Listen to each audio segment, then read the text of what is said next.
What was a loophole that you found and exploited the hell out of? Story 1. In the 80s, Chuck E. Cheese's didn't shred the tickets you get out of their games and use to buy toys, candy, etc. My friend and I were biking one day behind a strip mall practicing our wheelies and jumps. We saw a worker throwing a garbage bag of tickets into the dumpster behind Chuck E. Cheese. We grabbed it and then started circling back about once a week. Garbage bags and garbage bags full of tickets. We were doing so well, one of my friend's parents got in on it. She would take the minivan behind there and have her kids load up. And this is why tickets are now shredded. I think I still have a huge stockpile of Frisbees and stuffed animals in my parents' attic somewhere. Back in the day at my local Charles Cheese, they weighed the tickets. So we would have maybe 500 tickets and go to the bathroom and wet like 10 to 12 of them, and it would add maybe an extra 100 tickets. At the local arcade that had the ticket system, one of the employees left the machine unlocked, and there were thousands of tickets just sitting there. Nicely folded and everything.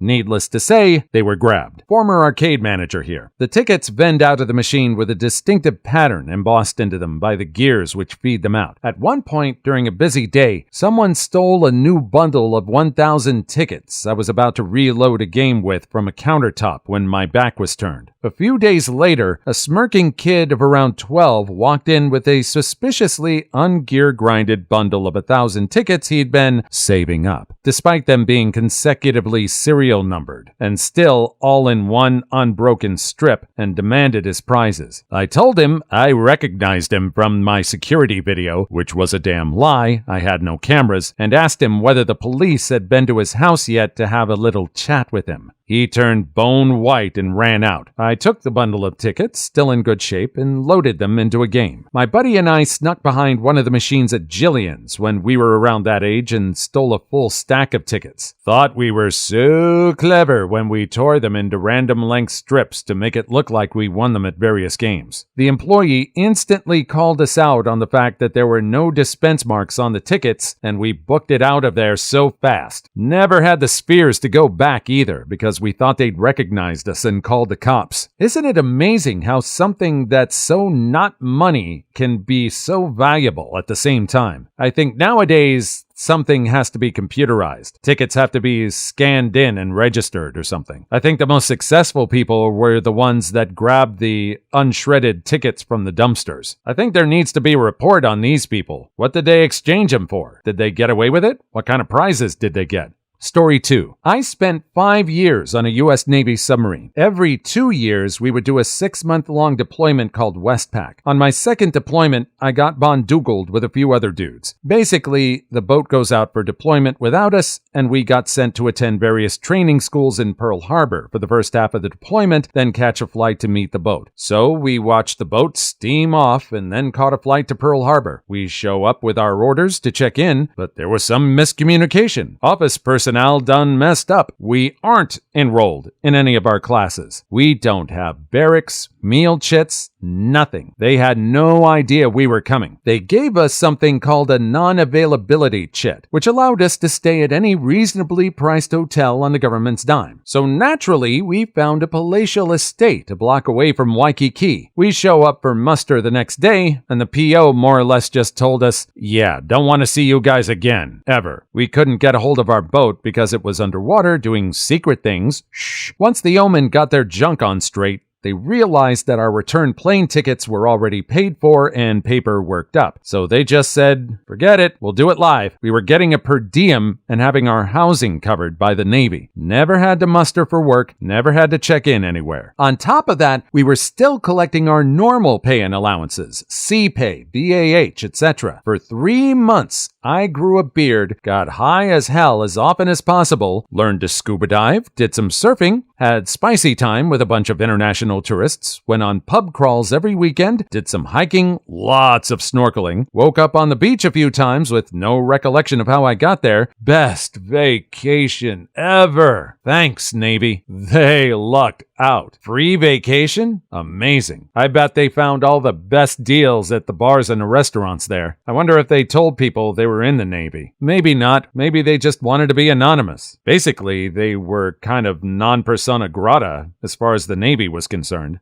Story 3. Last summer, I went up to northern Michigan with a buddy of mine. He got a nice summer cabin in a town called Oscoda. It's a nice little place with beautiful lake beaches and other fun outdoorsy stuff if that's your thing. But there's not an awful lot to do up there otherwise. We walked from his cabin into the town and walked into a closing Kmart. I walked over to the electronics aisle hoping to find some bargains on video games. Unfortunately, they had only one awful game, Putty Squad for PS4, and they had an awful lot of copies. Check the price. They were on clearance for $14, but were marked at an additional 90% off, bringing the price down to a measly $1.40 each. I did the sensible thing that anyone else would have done and bought 20 copies, even though I had no interest in ever playing any of them, nor did I own a PS4. Receipt for proof. After a weird look from the cashier, he removed the security labels from the games and sent me on my merry way with a bag full of sealed games I spent under $30 for. I brought them home with me and traded them into GameStop one by one every time I went, getting approximately $7 per copy in store credit. I traded in such a high volume of copies I was banned from trading in games at GameStop. Fortunately, it's a system-issued temporary ban to prevent people from loading off stolen goods. I just traded in my last copy last weekend when they were doing a 50% bonus trade-in in credit promotion and got $10 in store credit. I made something like $150 in store credit total off of $28 plus tax. And even though this pales in comparison to some of the other posts in this thread, I consider this a victory, and it makes for a funny story to tell. Curse GameStop. That company deserves it. It makes me so glad I just order things online and I don't have to deal with them. It's not a great environment for buying games. They want you to pre-order everything. They try to push cards and stuff on you. It's not fun. Story 4. So I wanted to get cheap coffee filters online as I knew I was going to need them for the foreseeable future and wanted to get a better price on them. So I found a site that had them at half price, $1.95 for 100 filters, usually $3.99 at the store, what I was paying at the store, and put them in my cart. When I went to check out, it asked me if I wanted to set up an automatic delivery to have them ship every 2 weeks and they would reduce the price. I said, sure, why not? After all, they were the cheapest I had found and getting them every week would mean I didn't have to keep ordering them. So it brought the price down by like $1 for 100 filters. I was thrilled. Then it asked me if I wanted to join the Coffee Savers program for more discounts. I said sure. So after joining the Savers program, it brought the price down to $0. I was stunned. I still had to add my credit card, but I was never charged. So for 2 years, I got 100 filters delivered to my door for free. Never got charged. Not once. One day, though, I got a notice that said they were going out of business and my free filters would end. I was sad, but the stockpile I amassed them lasted me about 2 years, and recently, in the past 2 weeks, I had to buy new coffee filters. Life will never be the same.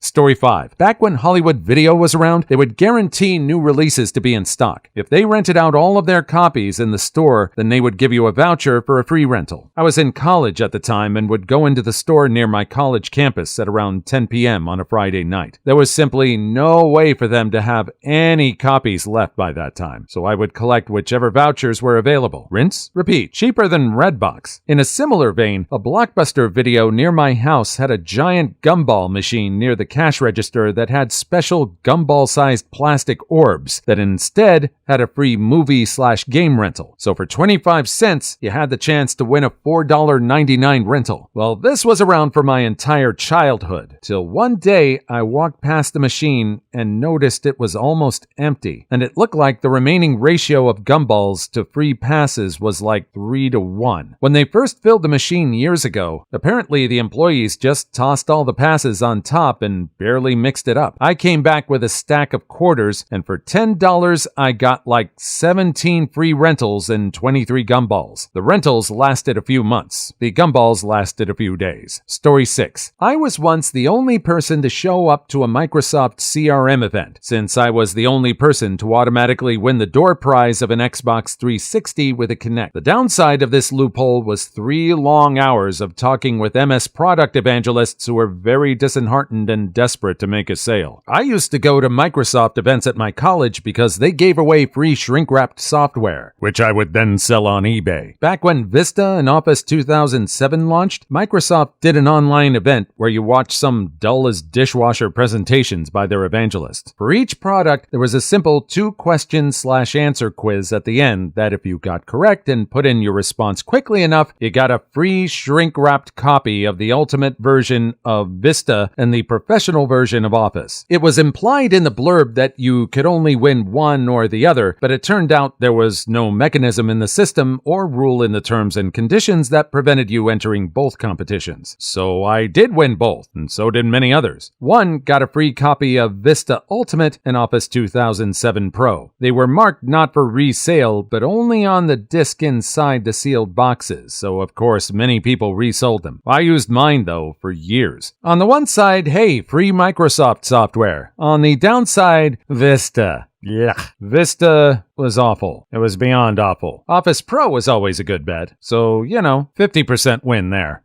Story 7. I worked in a call center during college. Our main performance measure was the number of donations solicited per contact. If the person didn't answer or hung up immediately, it didn't count against you. I discovered a bug where if I blew into the microphone just as the phone started to ring, it would register in the computer system as a no answer and dial the next number. I rode this out for several months before I got tired of blowing my microphone for 8 hours a day and quit. Building on that, we had a person working in tech support where I used to work for a long time ago. There was an employee who was low on his call numbers, so management did some research. They found that he never took any inbound calls, so they started looking at call histories and found that his outbound calls were only 5 to 6 seconds long. So they started listening in on his calls. They found that he was having entire hour-long conversations about fixing various computer and internet-related things with nobody. He'd make the outbound call, then hang up, and then pretend to be talking to the customer. Honestly, it sounds like more work than actually just doing work. There is something to be said for not dealing with the public. Story 8. The online community that played Diablo 2 created its own form of currency by trading valuable in-game items for rare rings called SOJs, Stones of Jordan. For instance, if you wanted that rare plus attack power armor, you would buy it for 12 Stones of Jordan. Anyway, I figured out that there was a discrepancy between the worth of an SOJ in-game and its actual monetary worth on eBay. Same with magic items, but in reverse. I would buy SOJs on eBay for cheap, go in-game, and trade them for rare magic items. Then, I would sell those magic items on eBay for way more than I paid for the SOJs. I made enough money to pay for college books and other living expenses. Blizzard tried to capitalize on this when they released Diablo 3, but they failed miserably by regulating the market too much. The system worked in Diablo 2 because it was only regulated by the supply and demand of the users. This is a perfectly legal and acceptable form of arbitrage. Story 9. I worked at a sandwich shop when I was a young lass. We were allowed one free sandwich for the entirety of our employment there. Being an endless pit of hunger, 16-year-olds are determined to get as many free sandwiches as possible. If someone called in a phone order and never picked it up, the sandwich was fair game for employees after an hour. So I would text my friends to call in the sandwich I wanted and then never pick it up. Every day I got free sandwiches. It was amazing. If I didn't eat it, I would bring it to school the next day and sell it. I'm confused. So you worked there for 5 years and could only get one sandwich within that time? One sandwich a day? What? It doesn't really sound like you exploited it well, though, because you still had to put in effort to make it look all glittery and good, and you only got a C. Sometimes it's about sending a message. So you had to make a sandwich yourself. Big deal. Take some pride in your cooking. Take some pride in the food you eat. If you're eating a sandwich, don't you want it to be as good as it can possibly be? And hey, they made some money by selling it the next day. Sometimes. All perfectly fine. Story 10. Years ago, when online poker was a thing in the US, There were sites that let you look at statistics on other players. They'd give you like one free look, but I realized you could just manually change the player's name in the link and get unlimited free statistics from them. I used it a lot to see if someone was a good player or not before sitting down at tables with $20 plus buy-ins. This is a good one. I suck at poker, so I'd exploit the hell out of it. I was pretty good, but there were players on the sites that made a healthy living, 6 figures or more off of it. I don't want to sit down with multiple people at a table whose life revolved around poker. I did enjoy playing them if there was only one of them at a table. It helped end the game sooner and multiple positions paid money. Story 11. A long time ago, Hostess Chips was the major brand in Canada at the time, had a Mario Brothers promo. You got a bingo card in each bag of chips, and every card was a winner. You had to scratch 3 of 9 areas, and if you matched the icons, you won. One of my friends figured out that using a tin can with a tiny hole punched in the bottom and then dropped down onto a 100-watt light bulb, you could see through the card and find the winning spots to scratch. This spread around town, and a week later, there wasn't a single bag of chips to be found anywhere. Sold out all over town. We all had garbage bags of open chips around. I won one grand prize, which was a Super Mario Brothers game.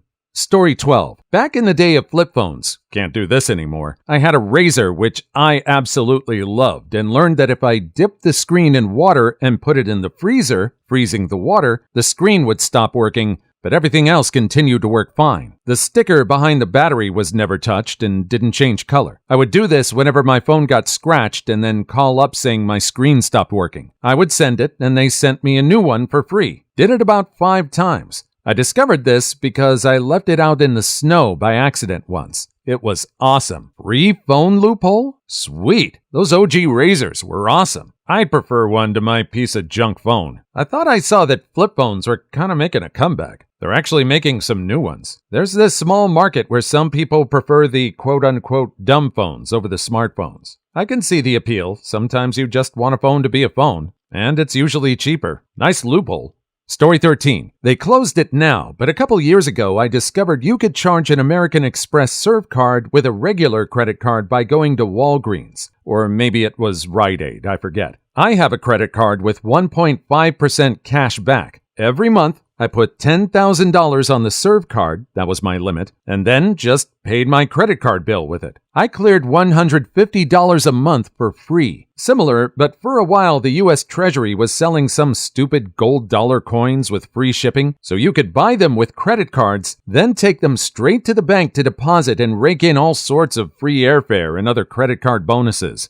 Story 14. When vending machines first started accepting credit cards, you could swipe your card, select a drink, and when the little drink pod started moving to collect your drink, hit cancel. The cancel button would stop the card transaction, but not the machine, so you could get free drinks. It was a sad day when it stopped working. Certain vending machines, the one that has a conveyor belt, if you stop it with your hand, you can get like 4 drinks for the price of 1. What few of those are still around have had their firmware flashed so that the whole machine shuts down if you try that. Story 15. By accident, I found a gumball machine. If you turned the dial really slowly, it would drop the gumball. Then you could dial it back just enough so the next gumball would drop into the tumbler bits, then slowly dial forward again until it drops, etc. Got about 20 of them and stopped when I realized that I really didn't want to chew that much cheap gum. Reminds me of my brother and his friend who heard that if you pull a gumball machine off the rack, it slides off the change compartment and opens it. So they go to the store and try it. Pulling the gumball machine does not do this. Instead, it opens the gumball compartment and spills all the gumballs on the tile floor. Story 16. Back in college, we found a loophole with coupons at Kroger for General Mills cereal. If you bought 4 boxes of cereal, each box was $1. But if you did the self-checkout, you would be printed out a coupon for $4 off your next purchase. We used the loophole to buy about 300 boxes of cereal. We only spent $12 on all of it. We would have spent less, but we had to go to another Kroger once the manager got wind of us. We kept around 20 boxes for ourselves and donated the rest to the local food bank. They were so excited when we showed up with 3 vehicles full of cereal. Totally worth the $12 and all the time it took. I thank you, Robin Hooded Kroger.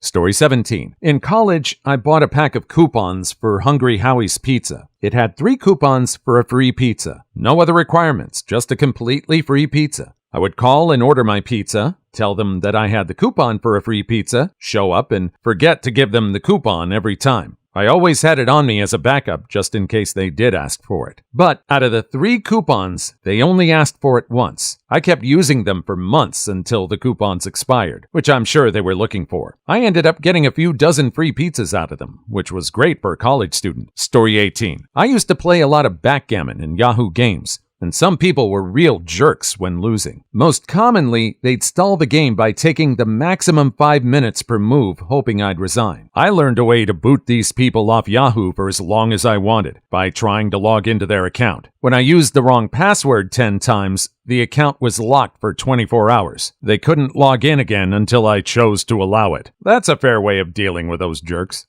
Story 19. Bought an awful Sega Genesis game. I think it was some flight sim, which was the cruddiest game I ever played. So I took it back to Kmart and got told, no refunds for open games. Replacement for the same one if broken. Annoyed that I couldn't get my money back, I said it was broken and went for the replacement. They handed me a new copy of the game and my original receipt. Left and came back an hour later. I want a refund for this game. Here's my receipt and unopened game. Got my money back, went and bought a different junk Genesis game. Story 20. When I was younger, 12 to 13, I had one of those stupid timers on the computer that would only let me use the computer 2 hours a day before I got kicked. Found out that if you minimize the screen alerting you that you've run out of time, you never run out of time. Best summer ever. Mine would block internet access on my account outside of 3 to 5 p.m. I would just change the time on the computer. Story 21. At my local movie theater, you could get a small drink for $2.50 or a large drink for $3.50, and large gets unlimited refills. Or you could get a sobe tea for $2.50, but they didn't give you the sobe bottle because they wanted to avoid any broken glass incidents. So they poured the sobe into the large cup. Boom! Unlimited large drink refills. Jeez, the large is huge. How did you finish it, let alone have to refill it? By sharing. Also, the large really is large. I'm genuinely concerned for the structural integrity of the cup. Story 22. I hesitantly bought 3 Bitcoins just as they were going up, then sold one at their peak for the original cost of the 3. I've since spent my effectively free Bitcoin wealth on the only thing of value one can buy with Bitcoin: online gold. At time of writing, I have gilded 266 posts. Have you ever gilded an entire random comment chain in a small sub without letting them know why it happened? That sounds like fun. Story 23. Worked at a Walmart. Employees can't take advantage of mismatched prices. See 3DS XL labeled at $70 when they first came out. Friend is with me. Hand him money to pay for it. Get a new 3DS XL for $70. Probably about 8 months or so ago, Kmart accidentally ran an online ad where the PlayStation 4 was listed for something like $200 cheaper than its MSRP. Since Walmart does price matching, people were taking that ad into Walmart and getting PS4s for really cheap. Story 24. My college didn't put any dates on our student ID. No graduation year, no expiration date, nothing. As a result, I kept using it to get student discounts for years after I graduated. Mostly 15% off J.Crew discount. Penn State fixed that by making IDs fall apart after a year or two so they could charge you for a new one. I'm picturing a Mission Impossible style self-destructing ID. Story 25. There was a Papa John's coupon for 50% off if the official Twitter retweeted you. I found the code looking through their website. I got half off pizza for a year and a half. Story 26. If you do really, really good the first 6 months at a job, you can coast for the rest of your time there. Please leave your story in the comments. I would love to make a video on them in the future. Also, don't forget to like and subscribe.